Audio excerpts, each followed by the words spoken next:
स्वागत है आप सभी लोगों का मेरे चैनल साइंस टू टेक्नोलॉजी में। मैं अनुपम विपुल आप सभी लोगों का स्वागत करता हूं आज के शो रॉकेट मंडे में। आज हम लोग बात करेंगे स्पेस एक्स बोका चिका अपडेट के बारे में। तो आइए समझते हैं। तो सबसे पहले समझिए जो सबसे रिसेंटली सबसे बड़ा न्यूज़ था कि एफएए का अप्रूवल हो गया है। तो इसका मतलब क्या होता है? इसका मतलब ये होता है कि एफएए जो काम था एनवायरमेंटल रिव्यू वो फिनिश हो चुका है। लाइसेंस नहीं है, रिव्यूअल है। यानी कि आपका रिव्यू जब कंप्लीट होता है उसी के बाद आप लाइसेंस के लिए अप्लाई कर सकते हैं। रिव्यू कंप्लीट नहीं हो तो लाइसेंस के लिए आप अप्लाई भी नहीं कर सकते। तो ये एक काम खत्म हुआ। और इसमें इतना टाइम क्यों लगा? क्योंकि ये इन डेप्थ क्रॉस एजेंसी था। यानी कि ऐसा नहीं कि सिर्फ ये एफएए है तो एफएए ही है। इसमें fishery department, army corps of engineering, बहुत सारे मतलब यूनिट को जोड़-जाड़ के सबका मतलब एनालिसिस लेके मतलब डेटा कंफर्म करके तब इसको अप्रूवल दिया गया है। और इसमें ये समझिए कि जो कैपेसिटी स्पेसएक्स रिक्वेस्ट किया मतलब ये समझ लीजिए स्पेसएक्स ने फॉर्म सबमिट किया कि हमें ये चाहिए। उस कैपेसिटी में अगर इस जगह को इस्तेमाल किया जाए यानी स्टारबेस को इस्तेमाल किया जाए, तो बहुत ज़्यादा हार्म नहीं होगा लोकल इकोसिस्टम के लिए। और यहाँ पे समझिए कि कुछ-कुछ इंडेंजर्ड स्पीशीज़ हैं, तो मिटिगेशन स्टेप्स को भी लेना पड़ेगा स्पेसएक्स को और उसका खर्चा स्पेसएक्स खुद उठाएगा। और यहाँ पे ये समझिए कि जो लिमिट दिया गया है, उसको लिमिट क्रॉस नहीं कर सकते कि मतलब इनका लिमिट अगर जैसे 2 का है, तो 2 पे ही रहना है, 4 का है, तो 4 पे ही रहना है, लिमिट क्रॉस नहीं कर सकते, ये समझना ज़रूरी है। अप्रूवल का ये मतलब नहीं होता कुछ भी क्योंकि अप्रूवल लिमिट के हिसाब से दिया जाता है। जैसे मान लिया आप बोलते हो कि हम यहाँ से 10 लॉन्च करेंगे, उसका एनालिसिस किया जाता है। आप बोलोगे 10 लॉन्च किए, अप्रूवल ले लेते हो, बाद में आप 12 लॉन्च कर दो, तो आप पे फाइन पड़ेगा और आपका अप्रूवल कैंसल कर दिया जाएगा। तो यहाँ पे लिमिट कितना है? तो ये समझिए कि बहुत टाइट लिमिट है। ये योलो नहीं कर सकते, कुछ भी नहीं कर सकते, बहुत सारे रूल्स हैं, उसको फॉलो करना है। तो रफली ये एनालिसिस ये है कि 5 ऑर्बिटल और 5 सब ऑर्बिटल 5 ये मतलब इनको 1 साल के अंदर करने को मिलेगा। और इनको क्लोज़र क्योंकि ये समझिए पब्लिक प्रॉपर्टी है, ऐसे जब देखो तब ये रोड क्लोज़ नहीं करा सकते।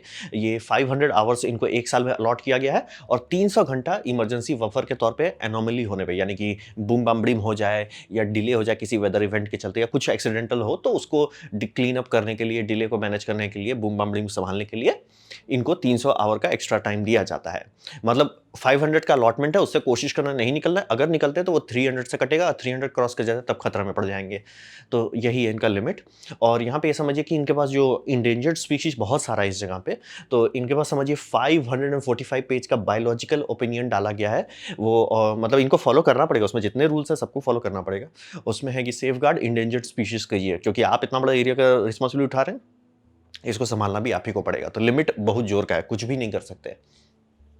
अब बात करते हैं कि यहाँ काफ़ी डाउनग्रेड किया गया है। मतलब क्लेम जो था शुरू-शुरू में इलॉन मस्क जो उड़ रहे थे, उससे काफ़ी नीचे है क्योंकि ये सबसे पहले था ऑन साइट डिसैलिनेशन प्लांट बनाया जाएगा। ऐसा करने से इनको डिल्यूज़ सिस्टम यानी रॉकेट के लॉन्च के टाइम डिल्यूज़ सिस्टम का जो ज़रूरत पड़ता है, उसमें पानी का खपत का मतलब बहुत अगर ज़रूरत पड़ता है, तो उनको दिक्कत नहीं होगा। लेकिन अब जब हिसाब बन रहा है कि साल में सिर्फ 10 ही लॉन्च होगा ग्रैंड टोटल, थोड़ा-सा प्लस माइनस स्टैटिक टेस्ट भी डाल दीजिए जिसमें डाइल्यूट ये मतलब समझिए वाटर डाइल्यूट सिस्टम की ज़रूरत ना ही पड़े, तो उस केसेस में उतना ज़रूरत नहीं है। तो इनका हिसाब बना कि वो डिसैलिनेशन प्लांट हटा दो। चलो ठीक है, वो एक डिपार्टमेंट हट गया, इससे थोड़ा-सा लॉन्च कैडेंस कम होता है, लेकिन इनका अप्रूवल में ही ज़्यादा नहीं है, तो फ़र्क क्या पड़ता है?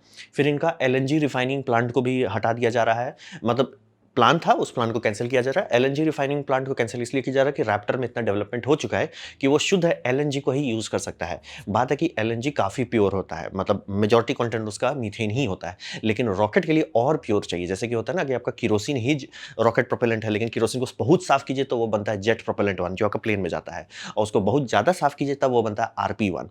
तो वैसे ही समझिए यहाँ पे भी वही बात है कि मीथेन जो निकल रहा है ग्राउंड से नेचुरल गैस में, उसमें से मीथेन, ईथेन थोड़ा-सा मिक्स है। कितना भी कोशिश किया जाए जब उसे एलएनजी बनाया जाता है यानी लिक्विफाई किया जाता है, कुछ ना कुछ इधर से उधर कंटामिनेशन रहता है। तो उसका था कि उसको और साफ करके एकदम बम-बम मत डाला जाए। लेकिन बात आ रहा है कि इंजन इतना परफॉर्मेंट है कि वो मैनेज कर सकता है। ज़रूरत नहीं है कि उसको एकदम चकाचक मीथेन दो, एलएनजी में चलाया जा सकता है। जो कि अगर आप ध्यान दोगे 3-4 और छोटी कंपनी जो स्टार्ट कर रही है, वो भी एलएनजी पे डायरेक्ट चलना चाहती है। कारण वही है कि आप जितना रिफाइनमेंट का स्टेप हटाओगे उतना कॉस्ट इफेक्टिव होते जाएगा और मतलब एनर्जी आउटपुट के केस में उतना फ़र्क नहीं आने वाला या लगभग ना ही आए। तो इसीलिए वो भी हटाया जा रहा है। प्लस इनका ऑन साइट पावर प्लांट जैसे कि सीमेंट फैक्ट्रीज़ में आप लोग अगर जाते होते होंगे तो देखने को मिलता है उनका सबका अपना पावर प्लांट रहता है जनरली, छोटा ही रहे या बहुत बड़ा रहे। तो यहाँ पे भी वही प्लान बन रहा था कि इसके लिए भी खूब सा बनाया जाएगा, वो भी कैंसल कर दिया गया है। तो बेसिकली समझिए जो उड़ बहुत ज़्यादा रहे थे ये ज़मीन पे आ गया थोड़ा। और यहाँ पे समझिए कि फ्लोरिडा का इंपॉर्टेंस बहुत है। ये फ्लोरिडा का कॉम्प्लेक्स है जहाँ पे स्पेसएक्स अपना काम कर रहा है, इसको बहुत इंपॉर्टेंस देना पड़ेगा क्योंकि जितना इसको लॉकडाउन किए, क्लैम्प किए हैं, उसका मतलब सब हो ही नहीं सकता, स्पेसएक्स का काम हो ही नहीं सकता क्योंकि जो वो रिफ्यूल करना चाहते हैं, रिफ्यूल के लिए उनको 5 से 10 लॉन्च से ज़्यादा रिफ्यूलिंग खुद खा जाएगा। तो कैसे करेंगे? पाएंगे अगर आपका 1 साल का लाइसेंस ही उतना ही है। तो इसीलिए इनको फ्लोरिडा से भी करना पड़ेगा। फ्लोरिडा में काफ़ी लॉन्च कर सकते हैं क्योंकि ये जगह ही पूरी तौर से वो है, क्या बोलते हैं, मतलब रॉकेट लॉन्च के लिए ही डेडिकेटेड है। तो बात करते हैं फ्लोरिडा के बारे में, तो यानी कैनेडी स्पेस सेंटर में इनको स्टार बेस बनाना ही पड़ेगा और वहाँ पे सबसे बड़ा बेनिफिट होगा कि जितना इंफ्रास्ट्रक्चर और परमिशन चाहिए वो सब पहले से काम किया जा चुका है, तो वो बल्ले-बल्ले है। लेकिन वहाँ पे अब एक प्रॉब्लम हो गया कि नासा को अच्छा नहीं लग रहा है ये बात। ऐसा क्यों? बात है कि स्टारशिप जो है वो बहुत ज़ोर से बूम करता है। तो बात है स्टारशिप जो है, और ये तो समझिए स्टारशिप का सिर्फ अपर स्टेज था जिसमें पार्शियल फ्यूल लोडिंग की गई थी। अगर पूरा स्टैक सिस्टम जिसमें स्टारशिप जो है फुल्ली लोडेड है, बूस्टर फुल्ली लोडेड है और वो तब बूम करता है तो ये बहुत ज़्यादा बड़ा बूम करेगा। तो उससे बात हो रहा है कि नासा कंफर्टेबल नहीं है कि भैया आपका रॉकेट इतना जोर से बूम करेगा कि सब चीज़ उड़ा डालेगा। तो ये बहुत सीरियस बात है, बूम पोटेंशियल बहुत ज़्यादा है और उसके बहुत ज़्यादा नज़दीक है पैड 39A। और पैड 39A नासा के लिए बहुत इंपॉर्टेंट क्योंकि वो इकलौता पैड है जिससे अभी मतलब समझिए क्रू ड्रैगन को लॉन्च किया जाता है। यानी कि अगर ये पैड डैमेज हुआ, आईएसएस से यूएसए का लिंक खत्म हो जाएगा। और अब तो मतलब स्पेसएक्स को क्या करना है, स्पेसएक्स को अभी ये करना है कि एक बैकअप लॉन्च पैड बनाना है कि जस्ट इन केस इनका रॉकेट बूम होता है, ये लॉन्च पैड डैमेज हो जाता है, इसके मतलब बैकअप होना चाहिए। किसी भी हालत में उनका इंसान वाला सिस्टम नहीं रुकना चाहिए, नहीं ड्रैगन कैप्सूल बम चलते रहना चाहिए। तो उनको एक दूसरा जगह को सर्टिफाई करना पड़ेगा, ये उनका भी खर्चा खुद ही उठाना है। और 39A बहुत इंपॉर्टेंट क्योंकि यहीं से ये मतलब समझिए स्पेस शटल भी और सैटर्न 5 भी लॉन्च किया गया, तो बहुत हिस्टोरिकल इंपॉर्टेंस है और वैल्यू भी बहुत हाई है। तो इसको रीइंफोर्स किया जाए, यानी कि इसको इतना हष्ट पुष्ट तंदुरुस्त बनाया जाए कि रॉकेट बम भी हो तो थोड़ा सा पेंट उंट डैमेज हो लेकिन संभाल लें इसको। तो ये काम फ्लोरिडा में है, इसीलिए फ्लोरिडा में उड़ नहीं रहे हैं ये, क्योंकि वहाँ पे नासा बोल दिया भैया आप ठीक है आप बनाने का बना लो, लेकिन भैया आप एक बार बूम करोगे तो हमारा सारा चीज़ उड़ जाएगा, क्योंकि रॉकेट बहुत बड़ा है, मतलब इससे ज़्यादा एनर्जी रखेगा सैटर्न 5 से ज़्यादा। तो ये समझिए कि 39A को रिइंफोर्स कीजिए और स्पेसएक्स को एक बैकअप बनाना पड़ेगा कि ड्रैगन कैप्सूल के लिए। अब बात करते हैं भविष्य में क्या होने वाला है। तो हिसाब ये समझिए कि स्पेसएक्स का जो अब रास्ता आ गया है वो स्लो एंड स्टेडी है। इसीलिए बहुत ज़्यादा आप ट्वीट्स नहीं देख रहे होंगे, बहुत ज़्यादा हू हा हर्षित दिखाई नहीं देख रहे हैं कि ये कर देंगे वो कर देंगे। वो सब अब थोड़ा सा शांत हो गया है। और जिनको मतलब समझ था इलॉन मस्क के बारे में, उनको पता था इलॉन का टाइमलाइन बस हवा महल था, तो उसका कोई बड़ी बात नहीं है। लेकिन यहाँ पे समझिए कि स्पेसएक्स के पास अब बहुत सारा रियल वर्ल्ड एक्सपीरियंस आ गया, क्योंकि ये बात समझिए इलॉन मस्क का अप्रोच जो है वो बम है। उनका अप्रोच है कि भैया रॉकेट बच्चों खेलने की चीज़ है, रॉकेट बनाने वाले मशीन ज़्यादा महंगा होता है, क्योंकि इनका सपना है कि ये हर दिन एक लॉन्च करना चाहते हैं। तो जैसे आप देखिए गाड़ी बनाना बच्चों को खेलने की चीज़ है, लेकिन गाड़ी बनाने वाली फैक्ट्री बनाना बहुत फजीयत लगता है, ये वही वाला काम पे चल रहे हैं। तो ये पूरा मेहनत कर रहे हैं मैन्युफैक्चरिंग साइड को सीखने के लिए, और उसका रिजल्ट आपको आंख के सामने दिखेगा, क्योंकि ये मतलब समझिए बहुत बड़ा टावर है। इनको इसने पहली बार बनाया, बहुत टाइम लगा, बहुत दिक्कत हुआ, लेकिन बना लिया, फटाफट करिए बना लिया।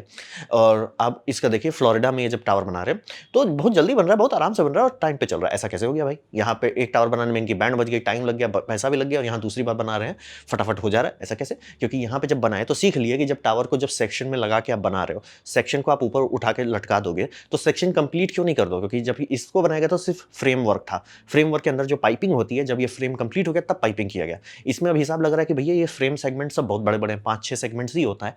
तो अगर इसके अंदर पाइपिंग, स्टेयर, इलेक्ट्रिकल वायरिंग जितना करना है सब कर दें, और फिर जब आप इसको फाइनल फ्रेमिंग कर दोगे, बस इसको सिर्फ असेंबल करना पड़ेगा, कितना टाइम बचेगा? तो और इनका मतलब क्या हमारा क्रेन उतना लोड उठा सकता है? हाँ, उठा सकता है, तो कर दो। तो यहाँ पे ये बहुत अच्छा एक कॉन्ट्रास्ट आपको देखने को मिलेगा कि स्पेसएक्स हड़बड़-हड़बड़ में इसको बनाया, जितना गलती हुआ उससे सीखा, दूसरा बना रहा है और एफिशिएंट बनेगा। इसको बना लेगा और मान लीजिए फिर तीसरा बनाना पड़ेगा तो एकदम बटर की तरह बना डालेगा। और इसको कंपेयर कीजिए नासा के कंपेयर में। नासा को अभी दिक्कत हो रहा है कि भैया इनका टावर ही लटका पड़ा है, और टावर के बारे में ही अब से मतलब इंक्वायरी बैठाई जा रही है कि आप टावर भी क्यों नहीं बना पा रहे, क्योंकि जो पहली बार टावर बनाया वो गलत बन गया, क्योंकि वो टावर बनाया गया था कॉन्स्टलेशन के लिए, उसको फेंका नहीं गया। यही बार-बार नासा यही गड़बड़ करता है, फेंक नहीं पाता है कोई चीज़ को, कि हमने बना लिया ना, नहीं अब उसका प्रोजेक्ट कैंसिल करो, थ्रो अवे करो। उसका डिज़ाइन को आगे नहीं ले जाने मतलब ये ज़बरदस्ती का जो मेटल है उसको हम दोबारा यूज़ करेंगे, उस चक्कर में फेल हो गया। बनाए, अच्छा वो ओवरवेट हो गया। हाँ, पिछला डिज़ाइन को कचरा कैरी ओवर करोगे, ये होगा ही। इसीलिए मतलब जैसे इंजीनियरिंग में होता है कि कई बार आप बनाओ, फेंको, फिर बनाओ, तब जाके आपका अच्छा बनता है। मार्क 1, मार्क 2 जैसे आयरन मैन अगर आप पिक्चर देखते होंगे, तो उसमें आयरन मैन मार्क 1 बनाया और जैसे ही मार्क 2 बनाने का काम किया, सीधे ऐसे लेता है, फेंक देता है। सीधे ऐसे लिया, डस्टबिन के एनिमेशन में फेंक दिया। क्यों? बात वही होता है, इंजीनियरिंग वैसे ही करनी पड़ती है। स्पेसएक्स में दिख रहा है कि पहले इन्होंने बनाया और अभी सिर पिटते होंगे, अरे यार इसके टाइम पे भी हम लोग ऐसे कर देते तो बढ़िया रहता, और जब इसको बनाएंगे तो पता चले अरे यार ये भी कर लेते तो और अच्छा होता। तो ये फटाफट आगे बढ़ते जा रहे हैं। स्पेसएक्स पूरा इस पे डेवलपमेंट कर रहा है। तो जितना बोका चिमा में ये लोग सीख रहे हैं, उस कारण से फ्लोरिडा बहुत कम टाइम में बहुत अच्छे से ग्रो कर जाएगा। और वही देखिए नासा की तो बैंड बजी पड़ी कि भैया इनको एक लॉन्च टावर बनाना है, वो लॉन्च टावर में ही दिक्कत हो रहा है। और उसके बाद जो दूसरा लॉन्च टावर है उस पे इन्वेस्टिगेशन बैठ गया कि भैया आप $400 मिलियन गवर्नमेंट से उठाए थे, वो 1 बिलियन खा रहा है, वो भी बिहाइंड शेड्यूल खा रहा है और प्लस भी शायद ही कंप्लीट हो।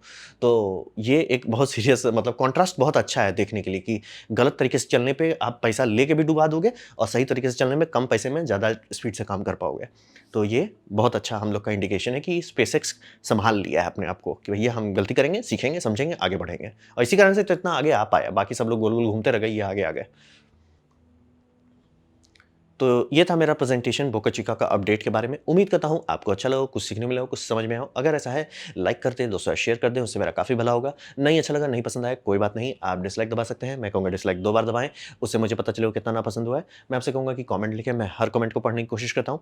आपसे कहूँगा सब्सक्राइब कीजिए, बेल दबाइए अगर आप फ्री हैं तो। आपने मेरा वीडियो देखा जान के मुझे बहुत खुशी हुई। धन्यवाद।